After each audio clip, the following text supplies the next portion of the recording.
Train যত এগিয়ে যাচ্ছে দৃশ্যগুলো ততই বদলে যাচ্ছে। সবুজ মাঠ, গাছপালা আর নীল আকাশ। এটি হচ্ছে ময়মনসিংহ রেলওয়ে স্টেশনের টিকিট কাউন্টার। আমাদের টিকিট আগে থেকে অনলাইনের কাটা। সবুজ বাংলার আকাশের নিচে লুকিয়ে আছে হাজার রঙের গল্প। জানালার পাশে বসে বাতাসের ছোঁয়া, গ্রামীণ দৃশ্যপট আর ট্রেনের ছন্দে তৈরি হয় এক।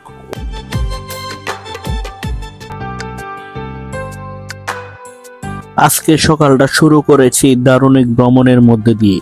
গন্তব্য ময়মনসিংহ রেলওয়ে জংশন। আজ আমি যাচ্ছি হাওড়া এক্সপ্রেস ট্রেনে ঢাকা শহরে।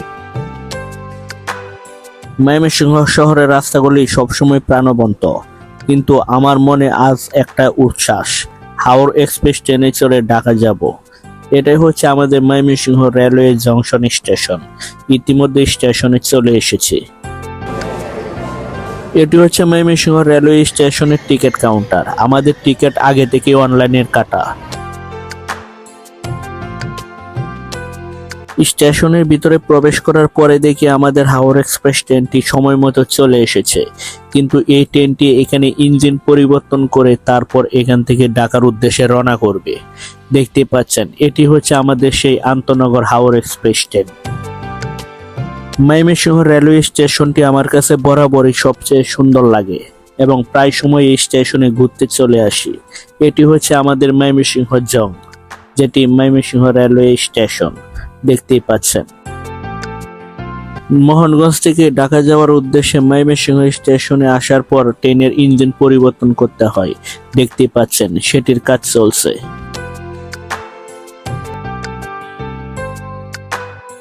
আমাদের এই হাওড়া এক্সপ্রেস ট্রেনের ইঞ্জিনের নাম্বার হচ্ছে 2901 লোকোমোটিভের।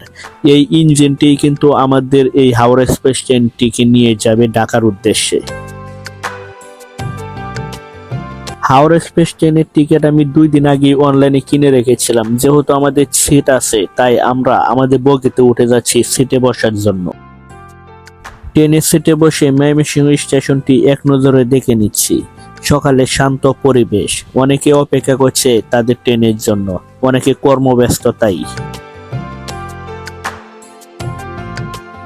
আমাদের ট্রেনটি ইতিমধ্যে ময়মনসিংহ স্টেশন থেকে ছেড়ে দিয়েছে।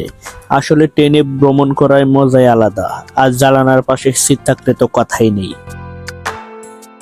আমাদের এই হাওড়া এক্সপ্রেস ট্রেনের নাম্বার 777 ও 78, যেটি বাংলাদেশ রেলওয়ে অধীনে পরিচালিত হয়। 10টা 25 ময়মনসিংহ স্টেশন থেকে প্রতিদিন এই ট্রেনটি ছেড়ে যায় ঢাকা কমলাপুরের উদ্দেশ্যে, যেটি মোহনগঞ্জ থেকে ঢাকা চলাচল করে নিয়মিত। জানালার পাশে বসে বাহিরের দৃশ্য দেখার মজাই আলাদা। ট্রেন যত এগিয়ে যাচ্ছে দৃশ্যগুলো ততই বদলে যাচ্ছে। সবুজ মাঠ, গাছপালা আর নীল আকাশ, একেবারে শান্তির দৃশ্য। মনে হচ্ছে সময়টা থেমে যায় এই পথে। বাংলাদেশের এই গ্রামীণ সৌন্দর্য সত্যি অবিশ্বাস্য। সবুজ বাংলার আকাশের নিচে লুকিয়ে আছে হাজার রঙের গল্প।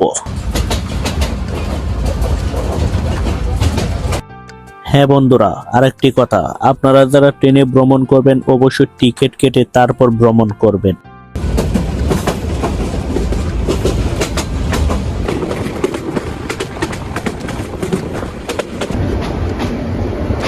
ইতিমধ্যে আমরা ময়মনসিংহের গোপরগাঁও রেলওয়ে স্টেশনে চলে এসেছি। দেখতেই পাচ্ছেন, আমাদের ট্রেনটি কিন্তু এখান দিয়ে অনবরত ছুটে চলেছে সেই ঢাকার উদ্দেশ্যে।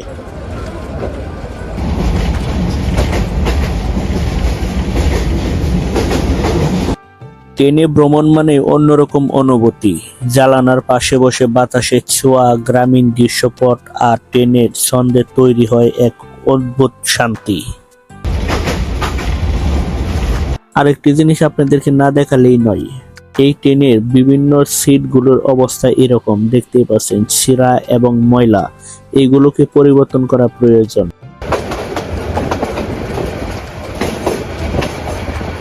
এই ট্রেনের প্রতিটি চাকার শব্দ যেন জীবনের পথ চলা, কখনো ধীরে কখনো দ্রুত, তবুও এগিয়ে যায়, থেমে থাকে না। কারণ ট্রেনে ভ্রমণ শুধু গন্তব্য পৌঁছানো নয়, এটা এক অনুভব, এক যাত্রার কবিতা।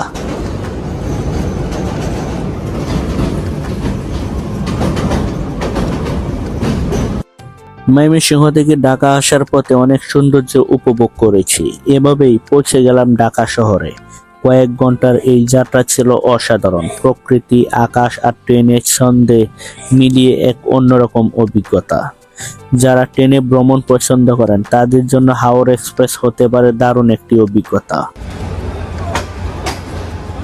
আমার এই ভিডিওটি ভালো লাগলে লাইক, কমেন্ট আর আরিয়ান সেলিম চ্যানেলটি সাবস্ক্রাইব করে পাশে থাকবেন। আমি সেলিম তালুকদার আজকের মতো আপনাদের কাছ থেকে বিদায় নিচ্ছি। আল্লাহ হাফেজ। সবাই ভালো থাকবেন।